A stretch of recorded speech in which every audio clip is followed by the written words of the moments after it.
गुरु भगवान के प्रेम के अनंत अनंत शुक्राने। हमारे गुरु दादा भगवान, गीता भगवान, अम्मा जी को नमन है, साष्टांग प्रणाम है। गुरु ना होते जगत में तो जल मरता संसार, बिना आग जल रहा संसार, बिना आग की आग लगी पड़ी है। हर आदमी परेशान है, दुखी है, अपने मन से उलझा हुआ है। उसका ही मन उसको उलझा रहा है, दुखी कर रहा है। इस मन के चंगुल से निकलने के लिए गुरु हमको युक्तियां बताते हैं। देखिए, समय बहुत थोड़ा है, जो कुछ करना हो सो कर लो, न जाने फिर अवसर आए ना आए, दोबारा समय मिले न मिले, जीवन कैसा मिले। ये तो देखिए, जीवन हमको सत्संग में मिला है। हम सत्संग में आ गए हैं, लग गए हैं, गुरुजनों का हाथ हमारे सर पर है। अगला जीवन कैसा हो क्या पता। 84 के चक्कर में कहाँ जाएं। मुख्य काम हमारा, हम भगवान से आए और भगवान के पास वापस जाने का है। लोग अपने मन को लगा लेते हैं, कहीं कहीं दुनिया में लगा लेते हैं, फिर वही मन उनको तंग करता है। करा धरा अपना ही होता है आदमी का, अपने ही संकल्प, अपनी उधेड़ बुन। तो छूटने का उपाय गुरु बताते हैं। गुरु के पास जितना ज़्यादा समय हम गुरु के पास व्यतीत करेंगे, उतना हमको लाभ मिलेगा। अब हम लोग गृहस्थी हैं, घर में रहते हैं, तो अपने आसपास के व्यक्तियों की सेवा कर दो, अपने लिए अपेक्षा न करो।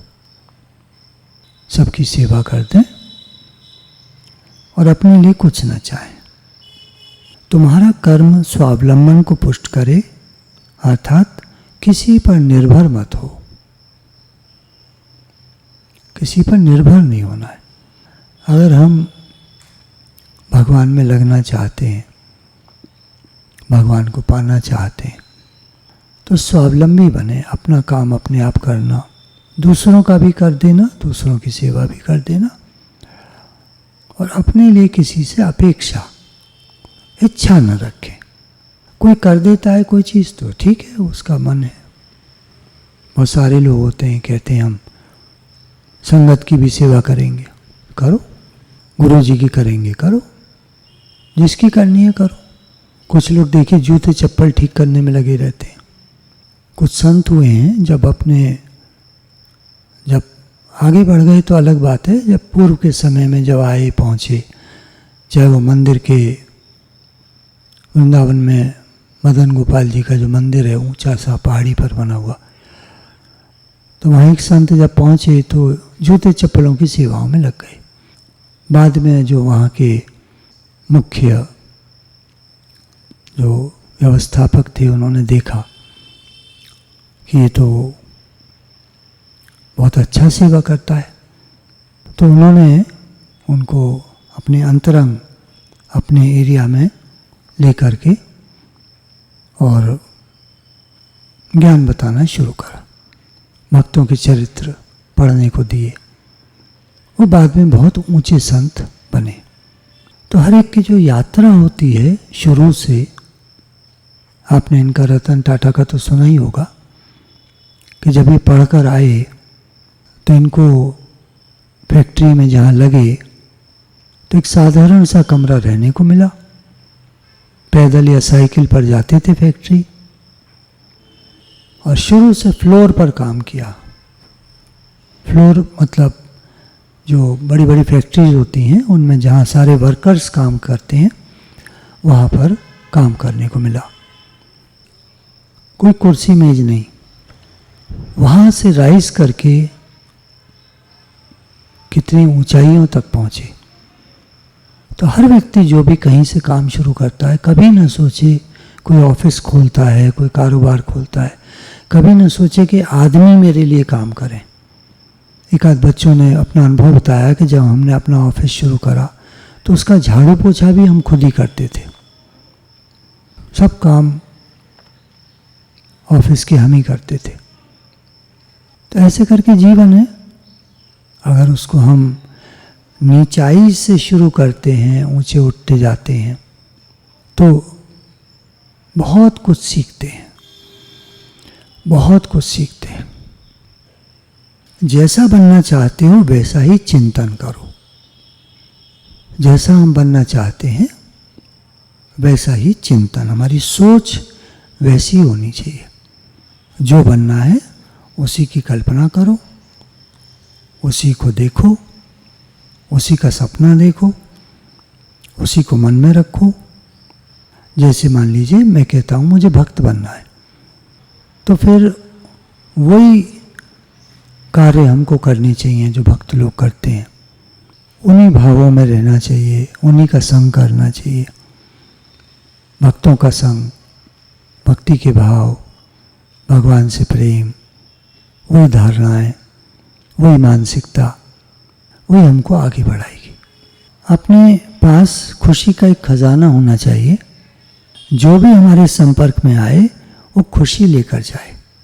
हमारे अंदर में प्रसन्नता इतनी होनी चाहिए कि हम भी प्रसन्न और कोई हमारे पास आए तो वो भी प्रसन्न। जिनके कारण अपनी इच्छा पूर्ति पर बाधा पड़ती है उन पर क्रोध न करके किसी भी उपाय से उन्हें संतुष्ट करके उनसे मित्रता कर लेनी चाहिए। जो हमारे कार्य में विघ्न डालते हैं उनसे लड़ो मत, दोस्ती कर लो। वो विघ्न डालना बंद कर देगा। दोस्त विघ्न थोड़ी डालता है। हम क्या करते हैं, जो विघ्न डालता है उससे लड़ने लगते हैं, हम भी लड़ने पहुंच जाते हैं। तो हमारी इच्छा पूर्ति में यदि कोई बाधा पड़ती है तो वह क्रोध मत करो, किसी उपाय से उन्हें संतुष्ट करो। जो भी इच्छा पूर्ति में बाधा डाल रहे हैं उन्हें संतुष्ट करो। संसार में ऐसा कौन है जिसे दुख ही दुख मिला हो हमेशा, और ऐसा भी नहीं है जिसे सदा सुख ही सुख मिला हो। सब तरह का है ना। दिन के बाद रात, रात के बाद दिन आते जाते हैं। ऐसे ही जीवन में सुख दुख आते जाते हैं। सुख भी आता है, दुख भी आता है, मान भी होता है, अपमान भी होता है, निंदा भी होती है, प्रशंसा भी होती है, सब कुछ होता है। एक सत्संगी हैं, तो वो किसी स्कूल में जाकर कुछ अच्छा काम कर रहे थे, बच्चों को सलाह दे रहे थे, अच्छी अच्छी बातें, सत्संग की बातें, पॉजिटिव थिंकिंग की बातें बताकर बहुत लाभ देने का प्रयास कर रहे थे बच्चों को, और उसका कोई पैसा भी नहीं ले रहे थे। वह स्कूल में कोई प्रॉब्लम हो गई। अब प्रॉब्लम में उनका भी नाम आ गया। दुनिया है ना, यहाँ सुख के साथ दुख लगा हुआ है। भगवान ने क्यों भेजी प्रॉब्लम? अभी हम प्रश्न कर सकते हैं कि वो तो अच्छा काम कर रहे थे, उनके साथ ऐसा क्यों हुआ? तो अच्छे काम में तो लगे हो आप। प्रॉब्लम क्यों आई? आपको मजबूत बनाने के लिए आई। अब वो न समझ के आप सोच रहे हो मेरे साथ प्रॉब्लम क्यों आई। प्रॉब्लम तो किसी के साथ भी आ सकती है, कभी भी आ सकती है, आती रहती हैं प्रॉब्लम्स, लोग देखते हैं। तो दुनिया में ऐसा कोई नहीं है जिसे हमेशा सुख ही सुख मिला हो, ऐसा कोई नहीं है जिसे दुख ही दुख मिला हो। सब तरह का है। तो जीवन में सुख दुख आते जाते हैं। अक्सर हम डर, फिक्र, चिंता, दुख, क्रोध, तनाव के विचार मन में आने देते हैं। जब भी हम मन को ढीला छोड़ते हैं और इसकी फ्रीक्वेंसी हाई नहीं होती है, लो पर होती है, मतलब थोड़ा सा मन उदास सा होता है, उस समय आप देखिएगा दुनिया भर के विचार उसी तरह के आकर घेर लेते हैं। क्योंकि जिस फ्रीक्वेंसी पर हम होते हैं, इस वायुमंडल में, इस ब्रह्मांड में सब तरह के विचार तैर रहे हैं। ब्रह्मांड तो नहीं कहूँगा मैं इस समय, तो हम अपना अर्थ का एटमॉस्फेयर कहेंगे। हमारे अर्थ के एटमॉस्फेयर में सब तरह के विचार तैर रहे हैं। ब्रह्मांड में जो लोग एस्ट्रल ट्रैवल करते हैं वो कहते हैं वहाँ पर पॉजिटिविटी बहुत ज़्यादा होती है, नेगेटिविटी तो नाम मात्र की होती है। वो भी क्यों होती है? क्योंकि कुछ लोग जो एस्ट्रल ट्रैवल करते हुए जाते हैं उनके अंदर सब तरह के विचार होते हैं, तो उनके परमाणु सब छूटते हुए चले जाते हैं वहाँ। देखिए, हम जो सॉलिड दिख रहे हैं, हम सॉलिड नहीं है, we are made of tiny particles. Quantum physics के हिसाब से हम सब छोटे पार्टिकल से मिलकर, जैसे रेत में बच्चे रेत का ढेर बनाकर उसमें घर बना देते हैं। घर कोई ठोस थोड़ी होता है, रेत का होता है। उदाहरण है समझने के लिए। इसी तरह हम जो हैं वो टाइनी पार्टिकल से मिलकर बने हैं और हर पार्टिकल की वाइब्रेशन होती है। जैसी हमारी सोच होती है, सारे पार्टिकल हमारे, तभी तो कहते हैं ना, जब हम ऊर्जा लेते हैं तो सारी कोशिकाओं में फैलती है। कोशिकाएं क्या हैं? कोशिका भी तो एक तरह का छोटा सा सेलुलर स्ट्रक्चर है ना। जैसे पार्टिकल होता है वो भी एक स्ट्रक्चर है, उसमें भी एक न्यूक्लियस है, चारों तरफ उसकी लेयर है। ऐसी हमारी बॉडी बनी हुई है सेल से, टाइनी पार्टिकल से। और जो हम सोचते हैं, पूरी बॉडी उसी फ्रीक्वेंसी पर वाइब्रेट करने लगती है। इस तरह के कैमरा आते हैं जो फ्रीक्वेंसीज को कैप्चर करते हैं, हमारे ऑरा को कैप्चर करते हैं। वो बता देते हैं ये आदमी क्या विचार कर रहा है इस समय। एक माँ को बहुत क्रोध आ रहा था, उसका फ़ोटो लिया गया, लाल कलर का ऑरा था उसका। उसके बाद थोड़े समय में उसको कहा शांत होकर बैठो। अब उसका बच्चा जो था 2 साल का, वो उसके पास छोड़ दिया गया, भेज दिया गया, और वो बच्चे से लिपट गई। तो एकदम उसका ऑरा वाइट होता चला गया, उसके बाद पिंक हो गया। ये साइंस प्रूव करती है। ऐसा नहीं कि हम लोग सत्संग में बताते हैं, आप सुनते हैं, चले जाते हैं। ये सुनने की खाली बातें नहीं हैं, ये बहुत समझने की बातें हैं। क्वांटम फिजिक्स इनको प्रूव कर रही है सत्संग की बातों को। तो अक्सर हम डर, फिक्र, चिंता, दुख, क्रोध, तनाव के विचार मन में आने देते हैं।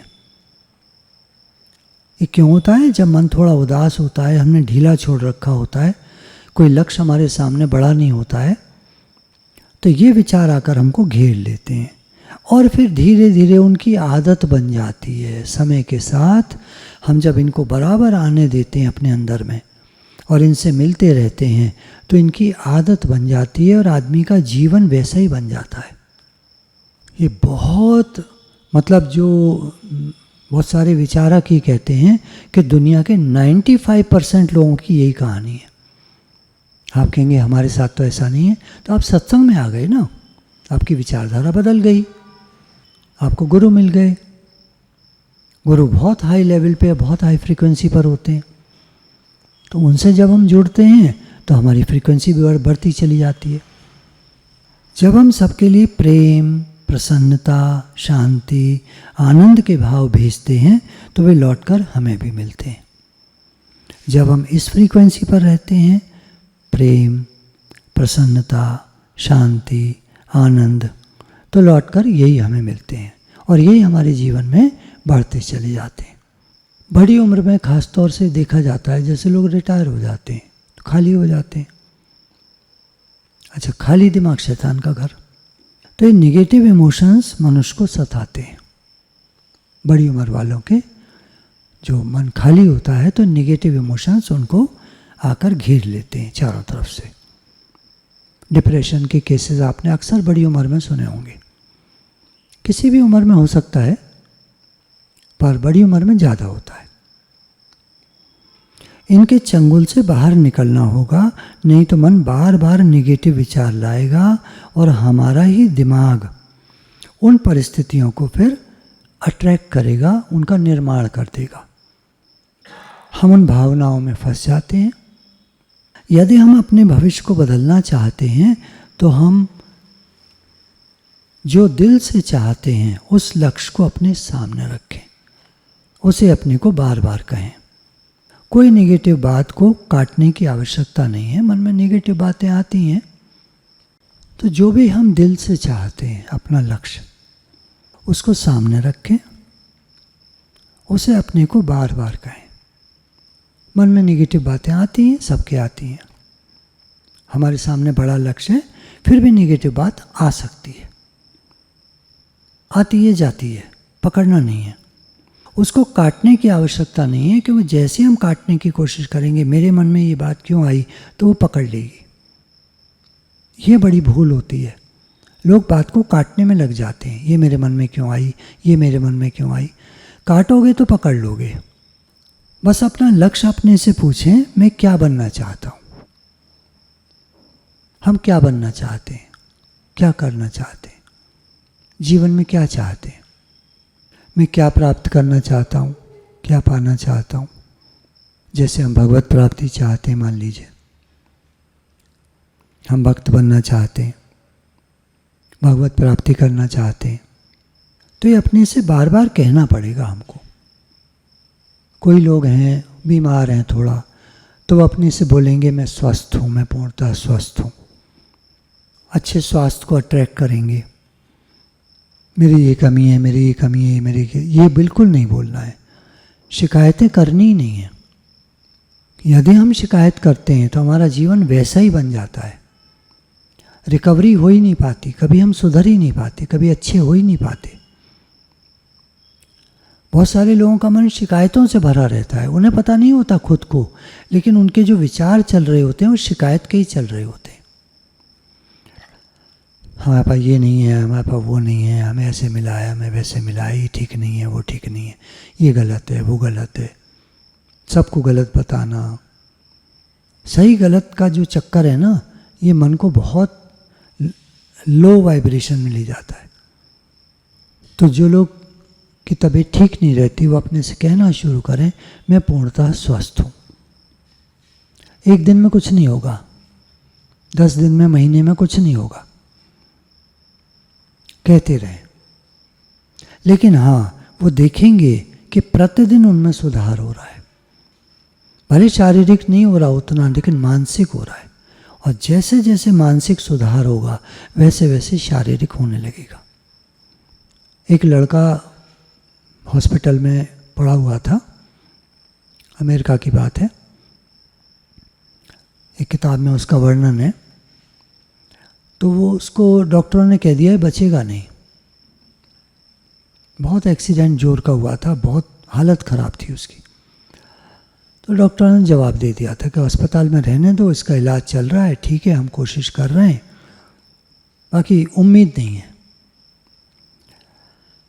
लड़के को जब ये बात पता चली तो वो कुछ जिद्दी टाइप का था। इसमें ना जिद्दी स्वभाव बहुत काम करता है। अगर आपका थोड़ा भी जिद्दी स्वभाव है तो आप कर जाओगे इसको। और ढिल्ले पिल्लो ज़्यादा, तो पहले अपने स्वभाव को ठीक करो। ढीले पीले हो तो स्वभाव को ठीक करो, मजबूत बनो पहले।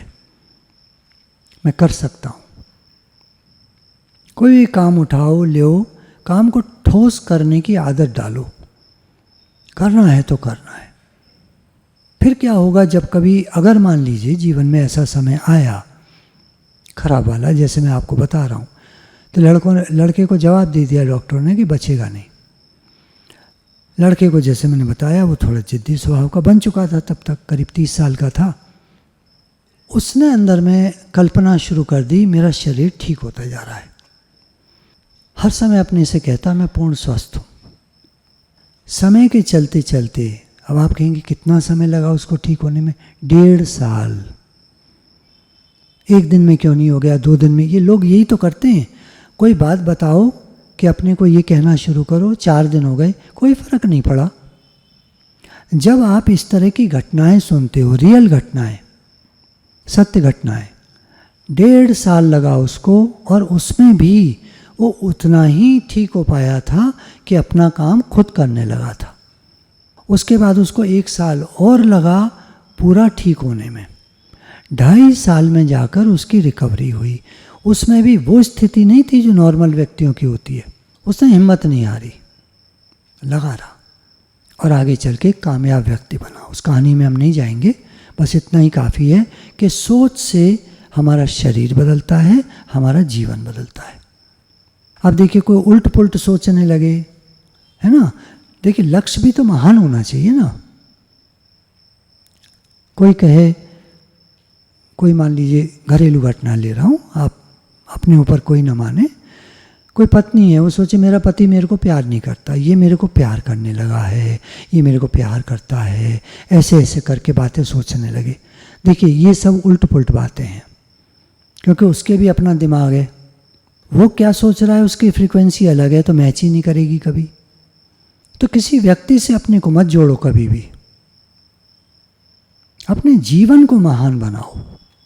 जैसे हमने सोचा मैं भक्त बनना चाहता हूँ, भगवत प्राप्ति करना चाहता हूँ। लोगों ने, बीमारों ने सोचा मैं स्वस्थ हूँ, मैं स्वास्थ्य लाभ कर रहा हूँ, बहुत जल्दी ठीक होता जा रहा हूँ। अब कह रहे हैं जल्दी का मतलब जल्दी, अब कितना जल्दी कुछ भी हो सकता है, पर मैं स्वस्थ हूँ, स्वास्थ्य लाभ हो रहा है, मैं बिल्कुल ठीक हूँ। कब तक? और जब तक ठीक ना हो जाओ तब तक। कोई कहते हैं हमको स्पीच देनी नहीं आती, आप बोलो स्पीच देनी आती है। फिर उसके लिए क्या करो?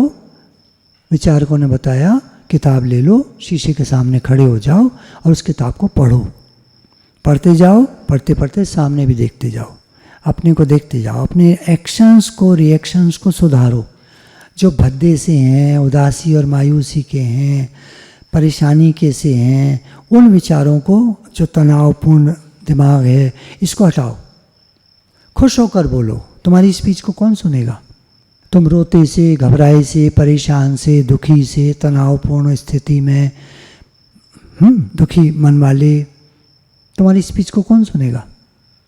और तुम जोश में हो, पूरा खुशी से भरे हुए हो, बढ़िया स्पीच दे रहे हो, उनके फायदे की दे रहे हो, तो तुमसे प्रभावित होंगे। देखिए हमारे यहाँ बहुत समय से देख रहा हूँ मैं, कुछ सत्संगी जाते हैं सत्संग करने के लिए, तो वो जब सत्संग करके आते हैं, एक भी मैसेज वहाँ से पलट के नहीं आता। किसी यहाँ सत्संग हुआ, आपने उनको भेजा, बहुत अच्छा लगा, हमारी बहुत उन्नति हुई, कुछ नहीं आता। और कोई जाता है, वो जब लौट कर आता है तो कई मैसेज पीछे से आते हैं, बहुत अच्छा लगा, दीदी आई थी, वो आई थी, वो आई थी, बहुत अच्छा लगा, बहुत ही उन्होंने खुशी का माहौल बना दिया, बड़ा अच्छा सत्संग रहा, बड़ी खुशी आई। सत्संग में भी सब तरह के लोग हैं। अब कोई सोचे हमने आज सुन लिया, अब ही करने लगे, जाके टाइम वेस्ट करोगे, एनर्जी वेस्ट करोगे, दिमाग खराब करोगे, दूसरा आपको दुखी कर देगा।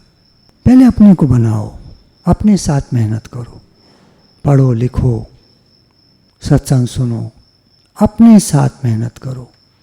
मैं जब से आज 42 साल हो गए सत्संग में लगे हुए, बहुत लोगों को देखा सत्संग की। कुछ लोगों ने सुना सत्संग को करना शुरू कर दिया, अपनी स्थिति की ओर चिंता नहीं थी, अपनी स्थिति गई भाड़ में, मतलब कुछ नहीं स्थिति है, बोलना शुरू कर दिया, बोल रहे हैं, बता रहे हैं, सुना रहे हैं। खैर गुरु ने कहा सुनत कहत रहत गत पावे, सुनो कहो रहनी में आ जाएगा, ये भी ठीक है, पर वो रहनी में लाने का प्रयास नहीं करा उन्होंने। जैसे कोई बीमार आदमी हो, उठ के काम करना शुरू कर दे, कमजोरी में गिर जाएगा, हड्डी टूट जाएगी।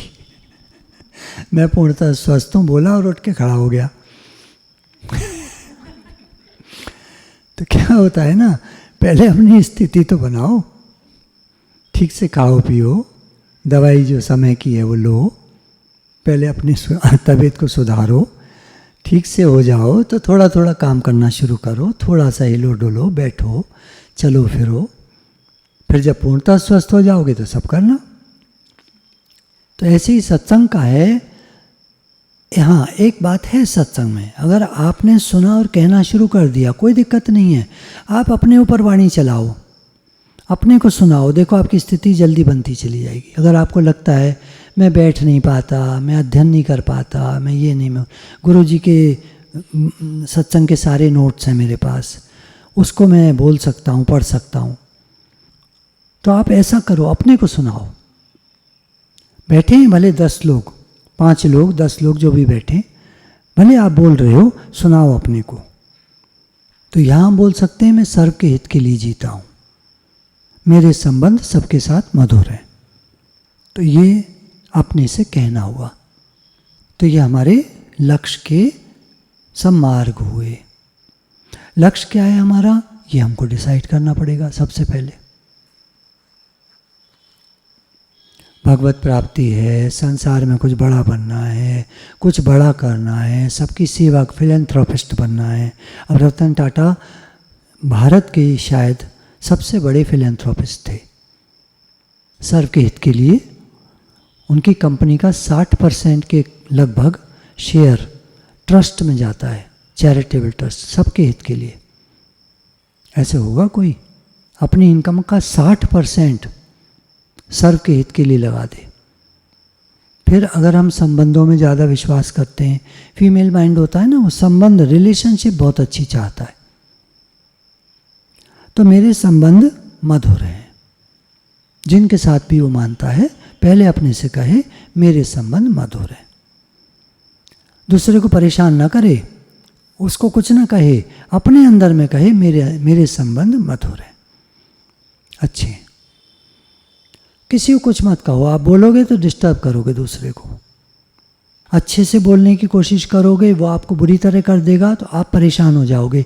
हम तो ये सोच रहे थे मेरे संबंध मधुर हैं, उसने हमें बुरी तरह कर दिया, ये क्या हुआ, ये तो फिर गलत बात हुई। बात गलत नहीं है, आपने गलत उठा लिया, बात तो सही है। ये तो अंदर में बोलना था, करना कुछ नहीं था।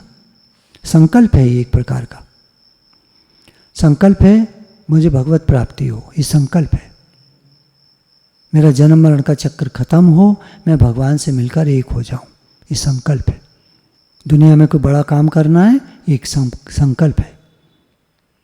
तो लक्ष्य अपने सामने होना चाहिए, जो आपको करना है, जो भी आपका लक्ष्य है। देखिए, आप मेरे से पूछेंगे, मुझे नहीं पता आप क्या चाहते, आपका अपना लक्ष्य है, वो आप अपने सामने रखो। उसके लिए जो भी पॉजिटिव एफर्मेशंस हैं वो आप अपने से बोलो और उन पर लगे रहो। साल लगे, 2 साल लगे, 3 साल लगे, कुछ भी लगे, क्योंकि 2.5 साल लगता है माइंड की पैराडाइम शिफ्ट होने में। सबकॉन्शियस माइंड बहुत ही बेकार का फीड है हमारा, उसको चेंज करने में 2.5 साल लग जाता है। ऐसे विचारकों ने बताया है, मुझे नहीं मालूम सब सही क्या है कि क्या है, पर विचारकों ने कहा है ऐसे। कोई भी काम करना है आज से शुरू करो ना, 2.5 साल होने में कितनी देर लगती है। आज दिन तक जो 60 साल के हैं, कितने 2.5 साल निकल गए आपके, कब का काम कर चुके होते आप। अब सोचोगे अब 2.5 साल लगाऊं, तो तब से क्या कर रहे थे आप? जब आप 57.5 के थे तब आप क्या कर रहे थे? तभी सुन लेते तो आज काम हो गया होता आपका। यूँ ही निकल जाता है 2.5 साल। मेहनत नहीं करोगे, ढीले पीले से रहोगे, काम कर रहे हैं, पड़ गए अपना आलसी से। देखिए, एक बात चली थी पीछे भी भीमताल में, अपने जीवन को झोंक देना पड़ता है। आपको जो भी काम करना है, जिस लक्ष्य को प्राप्त करना है, अपने जीवन को झोंक देना पड़ता है। ऐसे कुछ नहीं होता। दुनिया के 90% लोग साधारण लोग हैं। क्यों हैं? क्योंकि वो जीवन को झोंकते नहीं हैं। वो एक कंफर्टेबल ज़िंदगी को जी रहे हैं, एक कंफर्ट जोन में जी रहे हैं, वो निकलना नहीं चाहते बाहर। कुछ सत्संगियों को मैंने समझाया, तुम आगे बढ़ो, आगे बढ़ो, मैं तुम्हारे साथ हूँ, आगे बढ़ो, आया करो, संग करो। 1-2 बार आए, फिर उन्होंने देखा ही टाइम तो देते नहीं है, तो भाग गए। टाइम कौन देगा किसको? आप एक बार आओगे टाइम मिल जाएगा आपको। आप 10 बार 20 बार आओगे तो ध्यान जाएगा, ये बार बार आता है, बार बार आता है, क्यों आता है, ये क्या बात है? तो पूछा जाएगा, भाई आप बार बार क्यों आते हो? कि मेरा लक्ष्य महान है, मुझे आप स्थित करिए। तो फिर गुरु हमारे साथ मेहनत करेंगे। हम तो 1-2 बार गए, लौट आए, वो तो ध्यान नहीं देते हमारी तरफ, तो खाली थोड़ी बैठे हैं वो। जो भी मेंटर हैं, जिस फील्ड में आप जाना चाहते हैं, जो भी मेंटर हैं, आपको उनके साथ समय तो देना पड़ेगा। अच्छा, एक बात और अपने से पूछनी होती है, मैं कौन हूँ? पहले हम लिया करते थे इसको, जब हम आत्मज्ञान लेते थे, मैं कौन हूँ, तो गुरु बताते थे मैं शरीर नहीं हूँ, मैं आत्मा हूँ। शरीर एक दिन मिला है, एक दिन छूट जाएगा, पर मैं सदा रहता हूँ, मैं आत्मा हूँ, मैं अनंत हूँ। 500 जन्म निकल गए पीछे के, 500 बार शरीर छूट गया, पर मैं सदा रहा, सदा से हूँ, सदा रहा, सदा रहूँगा। हम किनके बेटे हैं, किनके अंश हैं? आज सच, जुगाद सच, है भी सच, नानक होसी भी सच। हम उनके पुत्र हैं, अमृतस्य पुत्रा। हम अमृत के पुत्र हैं। अमृत जो कभी नहीं मरता, जो सदा रहता है, वो कौन है? भगवान। उनके पुत्र हैं हम। अब हम कहें हम फलाने के बेटे हैं, फलाने की बेटी हैं, तो करते रहो। सबसे पहले हमें जानना होगा कि मेरी सोच कैसी है।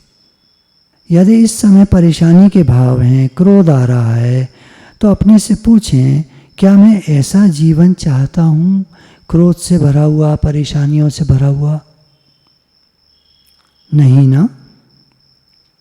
क्या ये भाव मुझे आगे बढ़ा रहे हैं, क्रोध के, परेशानी के, या नीचे गिरा रहे हैं?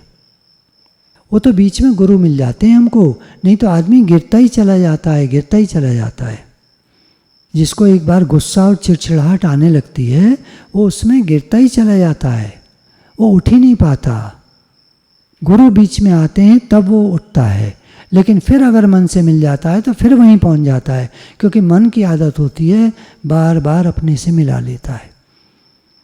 तो जिसने उठने का निश्चय कर लिया, फिर वही है ना, दृढ़ निश्चय की बात है, जिद्दी होने की बात। अम्मा जी बहुत जिद्दी थे, उनका कितना ही शरीर खराब था, स्वस्थ था, उनको जो करना था वो करना था। लोग तो सोचते हैं पहले हम स्वस्थ हो जाएं फिर करेंगे। स्वस्थ होके करता कौन है? भगवान को कौन भजन करता है? स्वस्थ होके तो सब दुनिया में घुस जाते हैं। अम्मा जी लग गए भगवान की तरफ। तो क्या ये भाव मुझे आगे बढ़ा रहे हैं, हम सोचें, या नीचे गिरा रहे हैं? सच्चाई ये है कि हम सकारात्मक मन के साथ नकारात्मक मन के साथ मिले रहते हैं, क्योंकि हमको इसकी आदत हो गई है। नकारात्मक भाव जिस व्यक्ति के मन में आते रहते हैं, उसको आदत बन जाती है नकारात्मकता में रहने की। उसको आप कहो कुछ अच्छा सोचो, कुछ अच्छा करो, चलो हमारे साथ सत्संग में, वो कभी नहीं सुनेगा आपकी बात। उसको उसी जोन में रहना अच्छा लगता है, निगेटिव जोन में। उसकी आदत हो गई है। इस चक्र से निकलना उसको मुश्किल लगता है। उसकी कंफर्ट जोन वही है। किसी भी व्यक्ति को कंफर्ट जोन से बाहर निकलने में मेहनत करनी पड़ती है, दम लगाना पड़ता है। अब यदि उस समय हमको पहला स्टेप जो गुरु बताते हैं समझ में आ जाए कि प्रसन्नता, धन्यवाद और प्रेम, ये पहले स्टेप की 3 बातें हैं। प्रसन्नता, धन्यवाद और प्रेम। ये हमारा पहला स्टेप हुआ एक सकारात्मक जीवन के प्रति। प्रसन्नता, धन्यवाद, प्रेम। शुक्राना माने अंदर में, प्रेम का भाव रखें। करने मत जाना किसी से। फिर मैं बता रहा हूँ, पहले जैसे मैंने आपको कहा था, गलतियाँ करते हैं लोग, झट से सुना बोलने लग जाते हैं। अरे उसको जीवन में तो आने दो।